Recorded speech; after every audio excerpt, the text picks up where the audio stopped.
ฮัลโหลสบายดีพี่น้องทุกท่านเนาะมื้อนี้เป็นมื้อวันอังคารเนาะมื้อนี้เป็นมื้อวันอังคารเดือน8เนาะวันที่18แล้วเนาะพี่น้องที่17 18วันนี้มื้อวานนี้วันที่17วันจันทร์เนาะมื้อนี้วันอังคารวันที่18ออกัสเนาะ2026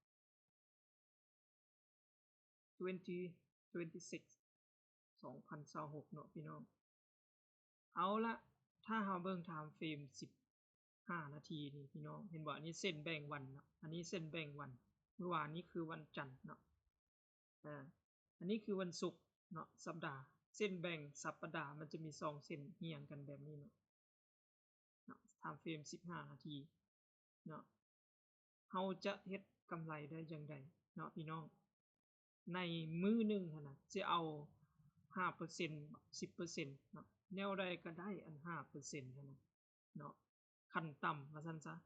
พี่น้องจะเฮ็ดกำไรได้จังได๋ 5% ต่อมื้อขั้นต่ำในตลาดทองคำแห่งนี้เนาะในการเทรด Forex เทรดตลาดทองคำเนาะเทรดคริปโตหยังก็แล้วแต่เอาล่ะตอนนี้ถ้าเฮาเบิ่งที่ Time Frame 15นาทีตอนนี้ขน้อยมาร์กไว้นี่เห็นบ่จุดเข้าเนาะของขน้อยเนาะทำกำไรจากจุดนี้มาหาจุดนี้เนาะที่จริงนี่มันสมมุติว่าซื้อจากจุดนี้เนาะซื้อจุดนี้นี่มันแล่นมาฮอดนี่มันได้แล้ว 5% พี่น้องบ่ท่ามันขึ้นมาฮอดพี่เนาะขึ้นมาพี่ก็ถ้าใส่อันโอเวอร์ลอตได้จักหน่อยมันได้เป็น 100% เลยจากจุดนี้หาจุดนี้100 200%เลยเนาะมันขึ้นมาฮอดนี้น้อยเดียวก็ได้ละ 5% เนาะบ่จำเป็นว่าจะเอาระยะหลายเนาะขึ้นมาฮอดประมาณนี้เนาะนี่เฮาได้แล้ว 5% สมมุติว่ามีเงินอยู่10ล้านกีบเนาะเราก็ได้ไปละ500,000กีบอย่างประมาณนี้เนาะถ้าจากจุดนี้มาหาจุดนี้อาจจะได้ประมาณถ้าเราใส่ Overlord Day ก็อาจจะได้ประมาณ200-300%เนาะก็อาจจะได้30เนาะ30ล้านกีบอย่างประมาณนี้เนาะจากนี่มาหานี่ได้เนาะพี่น้องที่จริงนี่ตอนเช้านี่ขน้อยบ่ได้เข้ามาเฮ็ดบ่ได้เข้ามาเทรดเนาะจากจุดนี้มาหาลงมานี่เนาะมันสวยงามสวยหรูเลยจุดนี้เนาะตอนที่ค่อยเปิดคอมขึ้นมาเจอจุดนี้แล้วเนาะก็รอให้มันลงมานี่เนาะแล้วก็ซื้อจุดนี้จุดที่น้อยซื้อนี่เป็นหยังว่าซื้อจุดนี้เนาะมาเบิ่งที่ Time Frame 1นาทีเนาะก็คือเบิ่งที่เครื่องมือเฮาเนาะถ้าเฮามาเบิ่งเครื่องมือนี่เฮาจะเห็นว่ามันลงมาแม่นบ่ลงจากจุดนี้น่ะมาลงมานี่เนาะจุดนี้มาหานี่เนาะอันนี้ขน้อยกำลังชี้แจงให้พี่น้องอันคนที่เริ่มใหม่คนที่บ่ฮู้เรื่องการเทรดอันใดเลยเนาะก็สามารถซื้อตามเครื่องมือนี้ได้ทันทีเลยเนาะซ้ำสิเอามื้อละ 5% เป็นเรื่องง่ายดายเนาะพี่น้องเอาล่ะน้อยขออธิบายจุดนี้มาหานี้เนาะเฉพาะกราฟกำลังแล่นอยู่ปัจจุบันเนาะมาหานี้เห็นบ่แล้วมันก็แล่นลงมานี่เห็นบ่ถ้าเฮาซื้อตามเครื่องมือนี่ให้เฮารอก่อนเนาะให้รอเครื่องมือเนาะรอให้มันเป็นหยังเนาะ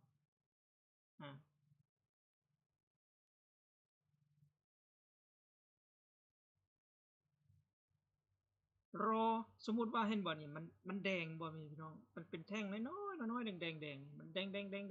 ๆๆๆลงมาและจุดที่เข้าเนาะจุดเข้าก็คือมันเขียวนี่เด้พี่น้องเขียวโพเขียวเห็นบ่นี่อันนี้คือโพเขียวเนาะโพเขียวแล้วเขาก็นำขึ้นมาเห็นบ่นำขึ้นมาเนาะอันนี้ตอนที่มันลงมาอันนี้ขน้อยบ่ได้ซื้อเนาะขน้อยมาเปิดคอมมาเจอจุดนี้แล้วเนาะแล้วขน้อยรอเนาะรอมาเข้าจุดนี้ขน้อยเข้าจุดนี้เข้าจุดนี้เนาะเป็นหยังว่าเข้าจุดนี้ที่จริงนี่ขน้อยยิงจุดนี้แล้วเนาะ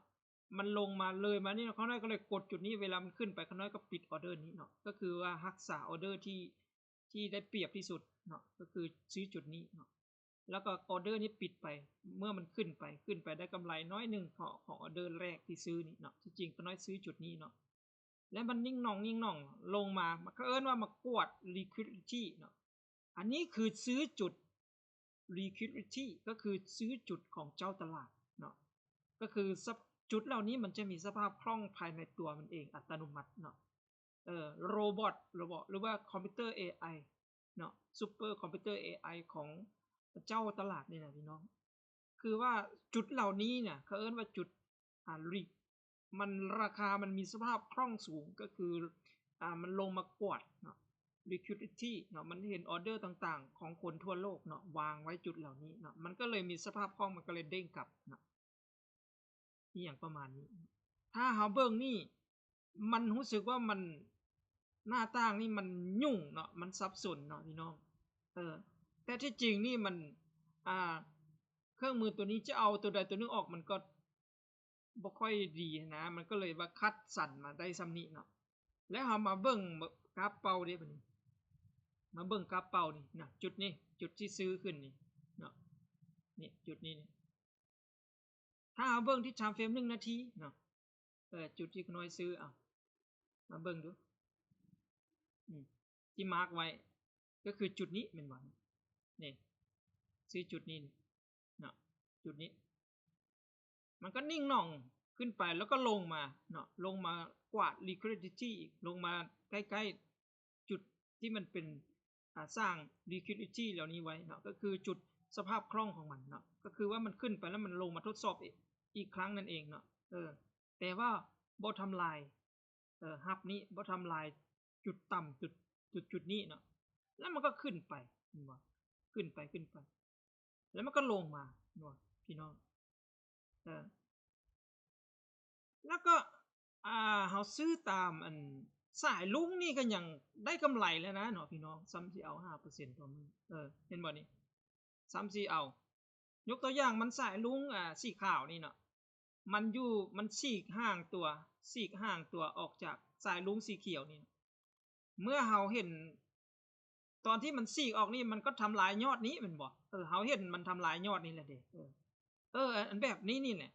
จังหวะที่เฮาเข้ายอดเยี่ยมก็คือว่าเอาละทีนี้ปล่อยให้มันเลยยอดนี้มันสร้างยอดนี้มันมาปักหมุดนี้ไว้เรียบร้อยเนาะเฮาก็รอให้มันวกลงมาเนาะอย่างน้อยๆก็วกลงมาอันตัวนี้เนาะยกตัวอย่างเฮากดจุดนี้เนาะมันก็ขึ้นไปให้เฮาดิเนาะมันก็ขึ้นไปในนี้ถ้าเฮาซื้อจุดที่มันลงมาติดยอดนี้เนาะเฮาซื้อจุดนี้มันลงมาต่ำอีกเฮาก็ซื้อจุดนี้อีกแม่นบ่ยกตัวอย่างเฮาบริหารพอร์ตเนาะยกตัวอย่าง$100เนาะเฮาใส่แต่ 0.01 เนาะ 0.01 เนาะเฮากดอยู่นี่ 0.01 เนาะครั้งที่1เนาะครั้งที่2นี่0อาจจะกด2ออเดอร์เลยก็ได้จุดนี้มันขึ้นมันกลางๆนี่แสดงว่ามันเจ้าถึนแล้วเด้เฮาก็สามารถปิดตัวนี้ออกไปแล้วมันก็แล่นขึ้นไปก็คือกำไรล้วนๆเนาะแบบนี้เนาะเพราะว่าเงิน$100นี่ยกตัวอย่าง$100เฮากด 0.01 นี่มันถูกลากเป็น 1,000-2,000 จุดพุ่นนี้เนาะมันจึงสิหรือว่า 3,000 จุดประมาณนี้มันจึงจะล้างพอร์ตนะพี่น้องถ้าว่า1ต่อ 1,000 เนาะถ้า1ต่อ 3,000 ของ Block UX ก็มันก็อาจจะโดนทนต่อการลากอาจจะเป็น 1,000 ปลายจุดมันก็ล้างพอร์ตได้เนาะแต่ถ้า1,000 นี่สมมุติว่า1ต่อ 1,000 พี่น้องมันอาจจะทนได้เป็น 1,000-3,000 จุดเนาะมันจึงจะล้างพอร์ต 0.01 อันนี้จากนี้มาฮอดนี่มันเพียงแต่100 จุดเท่านั้นเองมันจะไปฮอด 1,000 จุดได้จังได๋เนาะบางเทื่อก็20 30 50 60 จุดเท่านั้นเองเนาะมันลงมานี่เฮาก็ซื้อจุดนี้อีกเนาะกด2ออเดอร์ก็บ่เป็นหยังเนาะ 0.012 ครั้งมันขึ้นมานี่มาฮอดนี่ได้แน่นอนก่ายแน่นอนได้$10ยกตัวอย่าง$100มันได้$10ก็ได้ 10% แล้วนี่บ่ว่าพี่น้องสิบ่เฮ็ดบ่ได้เนาะจังหวะแบบนี้แต่ละมื้อนี่มันไปเฮ็ดจังหวะแบบนี้น่ะบ่หวั่นบ่ไหวเนาะมีเยอะแยะเนาะ time frame 1 นาทีนี่นะรอท่าบึดเดียวนะเอาละเห็นบ่นี่ก่อนมันจะขึ้นนี่มันก็เฮ็ดแบบเดิมน่ะมันจะลงนี่มันก็เฮ็ดแบบเดิมนี่เห็นบ่นี่เนาะมันลงมานี่มันบ่ทำลายยอดนี้แต่ว่ามันลงมามันทำลายยอดนี้แม่นบ่เอาก็รอมันวกขึ้นไปตอนที่มันวกขึ้นไปนะก็ซื้อจุดนี้แม่นบ่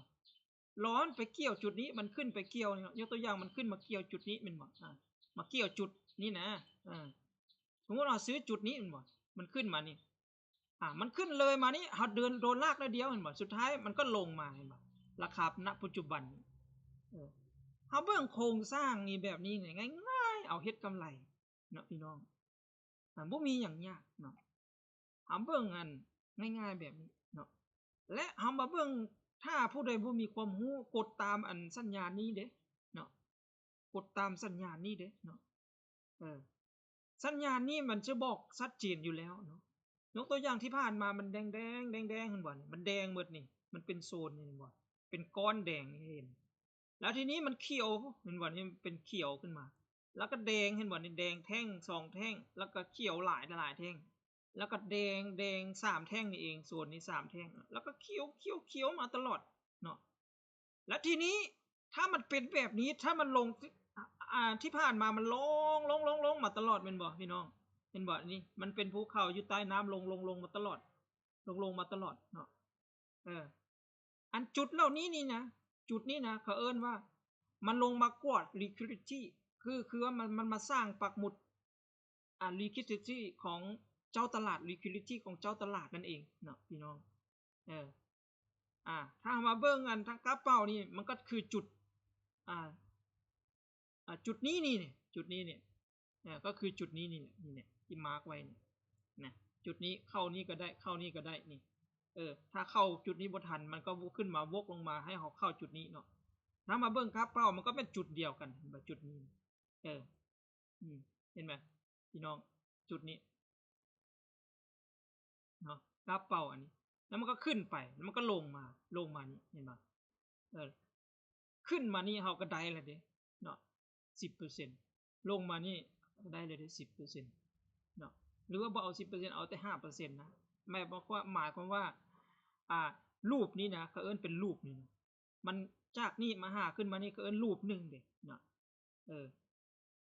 รูปนี้นะบ่ว่าเฮาสิเอาบ่ฮู้จักวิธีเอากำไรจากจุดนี้จากรูปนี้เนาะเมื่อรูปนี้มันสิ้นสุดไปเนาะพี่น้องรูปนี้เด้มันเฮ็ดรูปนี้ใหม่เนาะรูปแต่ละรูปมันก็ต้องมันเฮ็ดโครงสร้างมันบ่นี่เฮ็ดมันเฮ็ดโครงสร้างเฮ็ดซิกแซกชัดเจนมันบ่ชนะยอดนี้แต่ว่ามันลงมาเอาชนะยอดข้างล่างนี้เห็นบ่ก็คือมันมาทำลายยอดข้างล่างเฮาก็ตีเส้นเส้นอันนี้ไว้เนาะนี่เส้นทางขวางนี้แบบนี้ไว้แล้วมันขึ้นมานี่มาแตะเส้นนี้เฮาอาจจะกดเนาะกดลงเนาะหรือว่ามันขึ้นมาเลยก็เฮาก็กดลงอีกสุดท้ายมันก็ลงมาเห็นบ่ถ้าเฮาซื้อจากจุดนี้ 0.01 นี่นะพี่น้อง 0.01 ลงมาฮอดนี่มันได้กายแล้ว5เหรียญมันกายเลยนะพี่น้องกายแน่นอนเนาะอาจจะได้ 7-8 เหรียญ$50จากจุดนี้มาหาจุดนี้เนาะรูปนี้เฮาก็ได้กำไรเฮาเก็บกำไรเก็บสั้นเก็บเล็กผสมน้อยเนาะพี่น้องถ้าทุน100ล้านเด้พี่น้อง100ล้าน 5% นี่มันก็5ล้านกีบเลยเด้พี่น้อง5ล้านกีบต่อมื้อเด้พี่น้องพออยู่พอกินบ่ถ้าเป็นแบบนี้เนาะเอาละขน้อยขออธิบายสั้นๆแบบนี้เนาะเอาละทีนี้ถ้าผู้ใดบ่มีความรู้เด้จะมากดตามสัญญาณนี้เห็นบ่กดตามสัญญาณเห็นบ่พี่น้องถ้ากดตามสัญญาณนี่เห็นบ่มันแดงๆเห็นบ่จากที่มันเขียวๆเนาะมันแดงๆเนาะแดงๆบ่ถ้ามันเฮามารอตอนที่มันเขียวโพเห็นบ่ตอนที่เขียวโพนี่สัญญาณมันก็มีเห็นบ่นี่แท่งสีขาวๆนี่คือสัญญาณกดลงเนาะนี่สัญญาณย่อยของมันจุดใดเอาเบิ่งเห็นให้ชัดๆดิขอขยายให้เห็นชัดๆสินี่จุดแท่งสัญญาณกดลงมันแดงๆๆลงมาเห็นบ่มันแดงๆๆๆลงมาแดงๆๆลงมาเนาะเครื่องมือของเราเฮารอให้มันเขียวเนาะแล้วก็เกิดสัญญาณเห็นบ่ เอากดตามสัญญาณนี้ก็ได้เนาะอันนี้สำหรับคนที่บ่มีความรู้หยังเลยเนาะให้เฮากดจุดนี้เห็นบ่กดตามสัญญาณนี่มันเกิดแท่งนี้เนาะนี่กดจุดนี้มันขึ้นมานี่ลากนิดน้อยเดียวเนาะแล้วสุดท้ายมันก็ลงมาเห็นบ่นี่เนาะเข้าใจเนาะพี่น้องเป็นอย่างว่ามันต้องเฮ็ดแบบนี้ตลอดเนาะอันนี้คือธรรมชาติของมันก็คือว่ามันทำลายจุดสูงสุดมันสร้างจุดสูงสุดก็คือเกิดสัญญาณนี้เห็นบ่เกิดสัญญาณอยู่ข้างเทิงอยู่เทิงเกิด2ครั้งเห็นบ่ช่องที่1ช่องที่2เกิดสัญญาณแล้วมันขึ้นมาทำลายยอดนี้อีกแต่ว่าสัญญาณกลับบ่เกิดอันนี้เขาเรียกว่ามันเกิด divergence ภายในจุด เว้าแล้วเว้าอีกอันนี้เนาะถ้ามันเกิด divergence นี่มันยิ่งย้ำเตือนว่ามันลงแน่นอน 100% นั่นเองเนาะพี่น้องมันต้องย่อเนาะถ้ามันจะขึ้นไปแท้นี่มันต้องย่อลงมาประมาณระดับนี้ก่อนเนาะมันลงมานี่เฮาก็ได้แล้วได้กำไรเนาะพี่น้องแม่นบ่ล่ะอันนี้สำหรับคนบ่มีความรู้หยังเลยเนาะกดตามสัญญาณที่ตามเครื่องมือนี่บอกเนาะรูปนี้ก็ได้ไปเรียบร้อยเนาะกำไรเนาะกดตามสัญญาณเอาล่ะทีนี้อันจุดนี้เด้สัญญาณมันเกิดบ่นี้เนี่ยก็สัญญาณน่ะสีขาวเดี๋ยวเอาเส้นนี้ออกก่อนเนาะเส้นนี้ออกเนาะนี่ตัวนี้ยิ่งมีน้ำหนักเนาะมันเกิดมามีสัญญาณแบบนี้เนี่ยถ้าสัญญาณเป็นสีเขียวสีฟ้าทึบนี่แสดงว่ามันแข็งแรงเนาะก็คือสัญญาณของภูเขาตัวนี้ภูเขาตัวนี้แต่ว่าเส้นสีขาวเนี่ยสัญญาณสีขาวนี่ก็คือของเส้นตัวนี้ของเส้นสีขาวนี้เนาะเพราะว่าสีขาวนี่มันลูกหลานของตัวนี้นะเนาะของภูเขาตัวนี้นี่เครื่องมือนี่มันเป็นแบบนี้เนาะเจ้าบ่ต้องเฮ็ดหยังหลายเจ้ารอถ้ามันเกิดสัญญาณแบบนี้เจ้ากดได้เลยเนาะกดถ้ามันเกิดอยู่ข้างล่างเนาะพร้อมกันนี่ทุกช่องนี่เห็นบ่ช่องที่1ช่องที่2ช่องที่3ช่องที่4เนาะช่องที่2ช่องที่3ช่องที่4นี่มันมีสัญญาณที่แข็งแรงก็คือสีฟ้าทึบใหญ่นี่เนาะแล้วก็สัญญาณอ่อนก็คือสีขาวนี่เนาะมันตามมาเนาะสีขาวซ่อนอยู่ในสัญญาณทึบสีฟ้าเนี่ยเนาะหมายความว่าสัญญาณของเส้นสีขาวนี้เนาะ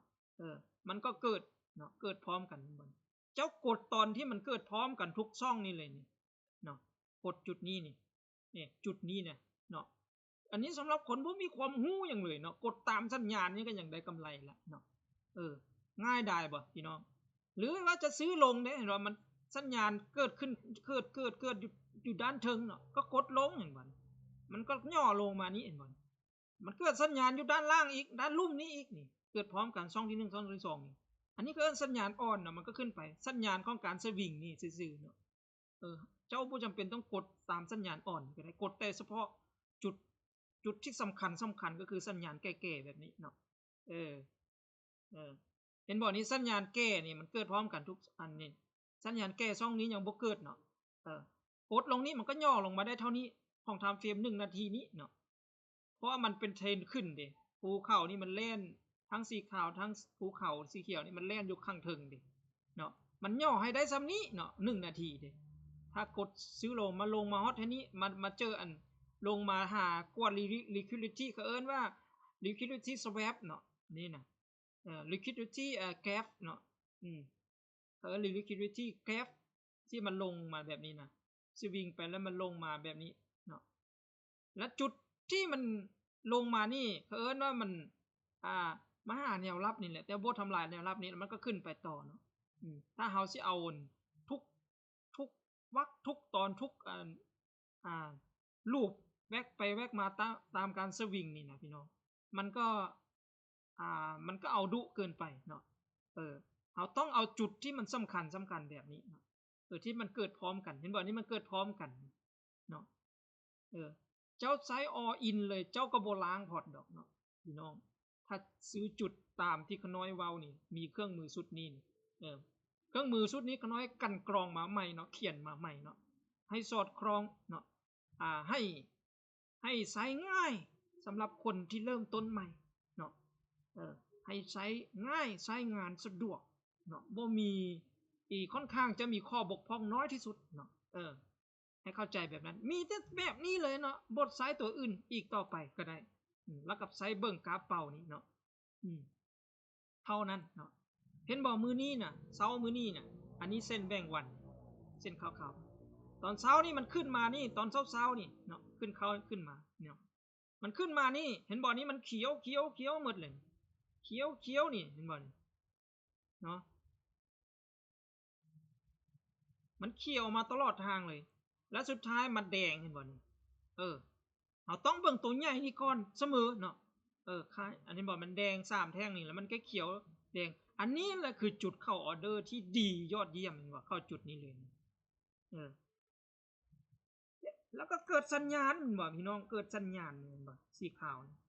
อันนี้ก็เกิดเห็นบ่สัญญาณบ่เป็นแท่งสีขาวเจ้ากดตอนนี้มันเกิดสัญญาณนี่เลยเนาะแล้วก็ตรงกับเป็นแท่งสีแดงตอนมันลงมาย่อ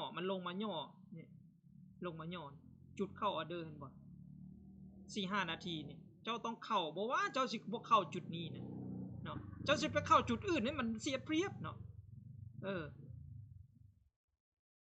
เนาะเข้าใจเนาะสำหรับคนที่บ่ค่อยมีความรู้เรื่องศึกษามาบางคนนี่เรียนมาเป็น10ปี20ปีแล้วเครื่องมือนี้ยังดีที่สุดสำหรับเขานะพี่น้องให้เข้าใจแบบนั้นและเหตุใดพี่น้องหาก็เริ่มต้นใหม่จะบ่ดีที่สุดสำหรับพี่น้องเพียงแต่ว่าเครื่องมือนี้มันบ่ฟรีเท่านั้นเองเนาะมันมีราคาต้องจ่ายเนาะเพราะว่าเขาน้อยคิดค้นมาก็บ่แม่นเรื่องธรรมดาเนาะแต่ว่าเครื่องมือต่างๆเหล่านี้บ่แม่นเขาน้อยคิดค้นขึ้นเองเนาะแต่ว่ามันก็มีมาเนาะมาหลาย10ปีแล้วเนาะแต่ว่าผู้คนทั้งหลายมองข้ามไปเนาะเบิ่งบ่ค่อยเข้าใจเนาะแต่ถ้าอันนี้มันเป็นความมั่นใจเด้ในระดับหนึ่งให้กับจิตใจของเฮาเนาะเพราะว่าเงินทองที่เฮาหามาด้วยความยากลำบากมันสูญเสียได้เนาะถ้าว่าเฮาบ่มีเครื่องไม้เครื่องมือเนาะสร้างความมั่นใจให้เฮาระดับหนึ่งเนาะถ้ามันเขียวๆแบบนี้นะพี่น้องทุกช่องนี่เห็นบ่มันเขียวๆแบบนี้บ่ว่าพี่น้องสิบ่ฮู้เนาะว่ามันขึ้นมันเขียวแบบนี้ก็เน้นซื้อขึ้นเนาะต้องซื้อตอนไหนซื้อตอนที่มันลงมานี้จุดที่มันลงจุดที่มันบอกให้ซื้อขึ้นมันก็บอกหมดมันมันก็ปรากฏขึ้นมาเนาะตอนที่มันปรากฏขึ้นมานี่กดเลยนี่ซื้อขึ้นเนาะพี่น้องออินก็ยังบ่มีการล้างพอร์ตพี่น้องแต่ว่าถ้าท่านออินนี่เนาะออินนี่ยกตัวอย่างมี100เหรียญนี่นะขึ้นมานี่อาจจะได้ฮอด$500เลยเนาะจากนี่มาฮอดนี่ได้เนาะขึ้นมานี่แฮงสิได้หลายนี่ถ้ามี100ล้านก็จะได้500ล้านเลยนี่จากนี่มาหานี้เด้ถ้าออินเลยถ้าบ่ออินก็ค่อยเก็บยกตัวอย่าง100เหรียญใส่ 0.01 อีหยังประมาณนี้มันก็จากนี่มาฮอดนี้อาจจะได้10เหรียญ15เหรียญเนาะ20เหรียญเนาะจากจุดนี้มาฮอดจุดนี้เพราะว่ามันบ่แม่นน้อยๆนะนี่นะจุดอันนี้ตัวนี้นะถ้าวัดระยะเนาะวัดระยะนี่จากจุดนี้มาหานี่บ่พันน่ะพี่น้องพันน่ะ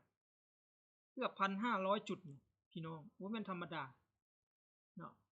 แล้วจากจุดนี้มาหาจุดนี้เด้ถ้าเอาฮอดจุดนี้นี่ 1,700 1,758 จุดพอยต์ 1,758 พอยต์เนาะเอาละหวังว่าพี่น้องจะเข้าใจอธิบายสั้นๆเนาะจุดเข้าเนาะตอนเช้านี่ก็ได้นี่1ออเดอร์เห็นบ่ถ้าสิเอาแบบบ่มีความรู้เลยนี่กดตามสัญญาณเห็นบ่มันเกิดสัญญาณสีขาวนี่เนาะมันเขียวๆกดเกิดอยู่สัญญาณข้างล่างกดจุดนี้เลยนี่ได้บ่ได้เนาะมันขึ้นมานี่เฮาบ่กล้ากดมันว่ามันยังเขียวๆอยู่เด้แต่ว่าเฮาสังเกตหยังสังเกตตัวเครื่องมือตัวที่ช่องนี้เนาะมันแดงแล้วก็เขียวโพนบ่เขียวเฮาก็วัดระยะเนาะแดงจากระยะนี้มาหานี่นะแล้วจากเขียวเด้มาหานี่เขียวนี่ระยะมันสั้นบ่จากระยะนี้มาหาจุดนี้เนี่ยให้เข้าใจง่ายๆแบบนี้ถ้าระยะสีแดงนี่เนาะ มันระยะมันห่างกว่าระยะสีเขียวมันโผล่นี่แสดงว่าการขึ้นสีเขียวนี้มันเริ่มอ่อนตัวแล้วเนาะจุดที่ว่ามันเห็นบ่นี่มันก็บ่งบอกนี่นะพี่น้องเขียวเขียวเขียวแล้วก็มาแดงเขียวแดงเห็นบ่แสดงว่าโอ้ระยะแดงนี่มันกลืนกินได้นี่เนาะมันกลืนกินระยะความแห้งของสีเขียวได้นี่เนาะก็แสดงว่าและมันขึ้นมาแบบนี้ก็แสดงว่ามันเกิด divergence เนาะก็คือว่ามันเกิด bearish divergence ก็คือว่าprice action ในการกดลงนั่นเองเนาะง่ายๆแค่นั้นแหละสังเกตง่ายบ่พี่น้องแล้วบัดนี้และมันเกิดสัญญาณเห็นบ่สีเขียวใหญ่ๆทึบๆนี่เนาะถ้าเกิดสีเขียวทึบๆสีขาวมันจะมาตามแน่นอนเนาะสีขาวมันจะตามสีเขียวทึบๆนี้เนาะการที่เฮาบ่เห็นสีขาวขึ้นมาปรากฏนี่เพราะว่ามันปรากฏมันเกิดแต่ว่าเกิดเป็นเส้นติดเป็นเส้นอยู่กลางเนาะเพราะว่าเห็นบ่นี่มันวกลงมาติดกลางเนี่ยมันเกิดอยู่กลางมันก็เลยเกิดสัญญาณอยู่กลางเส้นมาเฮาก็เลยเบิ่งบ่เห็นนะจุดนี้อันนี้เช่นกันนี่มันบ่เห็นสีขาวมาทับสีฟ้าทึบนี่เนาะเห็นบ่นี่มันก็ลงมาปึ๊บมันติดเส้นกลางเนาะมันก็เลยเกิดอยู่เส้นกลางเฮาก็เลยเบิ่งบ่เห็นที่จริงมันเกิดเนาะตัวนี้แต่มันเกิดมามันบ่ติดเส้นกลางมันก็เลยเป็นแท่งสัญญาณสีขาวเห็นบ่พี่น้องถ้ามันเกิดพร้อมกันแบบนี้เจ้ากดเลยนี่เนี่ยกดเลยนี่เนาะแล้วก็เฮาก็สังเกตเบิ่งมันอ่อนตัวนี่เนาะเห็นบ่ตัวนี้ตัวนี้เนี่ยมันแดงมาโซนแดงแค่นี้เขียวมันยังแข็งแรงว่ามันยังยาวอยู่มันแสดงว่ามันยาวมันก็ขึ้นไปต่อว่ามันเลยยอดนี่มันก็ขึ้นมาต่อเอาแล้วเนี่ยมันถึงจุดนี้เด้มันสั้นมันบ่ขึ้นไปต่อเฮาก็กดจุดนี้ได้เลยถ้าเฮาบ่ทันกดจุดยอดนี้เนาะพี่น้องเฮาก็มากดตอนยอดตัวนี้เห็นบ่นี่มันเขียวๆโผล่นี่กดนี้ได้นี่ง่ายบ่ล่ะบัดนี้พี่น้องแต่ว่าแท่งสัญญาณนี่อยู่ข้างเทิงนี้มันบ่เกิดเพราะว่ามันยังแข็งค่ากว่าตัวที่มันเกิดล่าสุดนี้เนาะแต่ถ้ามันเป็นเม็ดเขียวๆนี่นะกดได้เลยนี่กดได้เลยนี่บ่ผิดเนาะนี่ถ้าบ่ทันเข้าจุดนี้เข้าจุดนี้ก็ได้ถ้าบ่ทันเข้าจุดนี้มาเข้าจุดนี้ก็ได้เนาะจากนี่มาฮอดนี้มันได้เกิดแล้วอัน 5% นะพี่น้องง่ายบ่ล่ะบัดนี้จากจุดนี้มาฮอดนี้มันก็ลงมาอีกเห็นบ่ก่อนมันจะขึ้นไปอันนี้เฉพาะตั้งแต่เช้ามาฮอดตอนบ่ายมื้อนี้เนาะตอนแลงแล้วนี่ 4:00 นเลยพี่น้องจากจุดนี้เห็นบ่เส้นแบ่งวันเนาะถ้าเบิ่ง5นาทีนี่เอาละคลิปมันยาวเนาะขอพักไว้เท่านี้นี่มื้อเช้ามื้อนี้มันขึ้นมานี่เนาะมานี่ย่อขึ้นมานี่ลงมาอีกขึ้นมานี่ถ้าสิเอาแท้ๆถ้าจะเฝ้าเอาแท้ๆนี่เฮาก็ได้กำไรแม่นบ่ล่ะเนี่ยนี่ก็ได้ถ้าบ่ทันนี่ก็เอาตัวนี้แม่นบ่ขน้อยเว้าเมื่อกี้เข้านี่ได้1ออเดอร์2ออเดอร์นี่รูปนี้ก็เอาแม่นบ่รูปนี้เฮาก็ได้แม่นบ่ล่ะนี่มันย่อขึ้นมานี่เฮาก็กดได้อีกแม่นบ่รูปนี้เฮาก็เอาอีกได้อีกแม่นบ่มันขึ้นมานี่อันนี้เฮาก็ได้อีกแม่นบ่อันนี้จุดนี้ลงมานี่เฮาก็ได้อีกขน้อยเว้าไปแล้วอธิบายต้นคลิปเนาะโอ้ได้1ออเดอร์2ออเดอร์3ออเดอร์4ออเดอร์5ออเดอร์มื้อนี้นะพี่น้องไทม์เฟรมนึกว่าไทม์เฟรม5นะเบิ่ง5นาที1นาทีนี่กันพี่น้องอันนี้คือวิธีใช้เครื่องมือเนาะวิธีฟันกำไรใช้ดาบนินจาฟันกำไรในตลาดเนาะเก่งกำไรในตลาดอันนี้คือของแท้ของจริงถ้าผู้ใดได้เครื่องมือขน้อยนี้ไปแล้วยังเฮ็ดกำไรบ่ได้นี่ยินดีคืนเงินเลยเนาะพี่น้องถ้ากดตามที่กันจุดของเครื่องมือนี่น่ะยังบ่ได้กำไรอยู่แล้วโอ้ขน้อยว่าอันได้ไปเรียนป.1 ต่อได้เนาะพี่น้องอันนี้สำหรับคนบ่มีความรู้หยังเลยเฮ็ดได้กำไรได้สบายเนาะผู้เฒ่าผู้แก่เนาะอยู่เมืองไทยนี่คนไทยนี่เนาะพี่น้องเขาน้อยเขาไปเบิ่งเห็นพระเจ้านี่คน70-80 ปีแล้วเขายังเฮ็ดกำไรได้เนาะกดตามสัญญาณเหล่านี้เนาะเทศสั้นๆแบบนี้เนาะ1นาที5นาที เอ้าหวังว่าพี่น้องจะเข้าใจเนาะ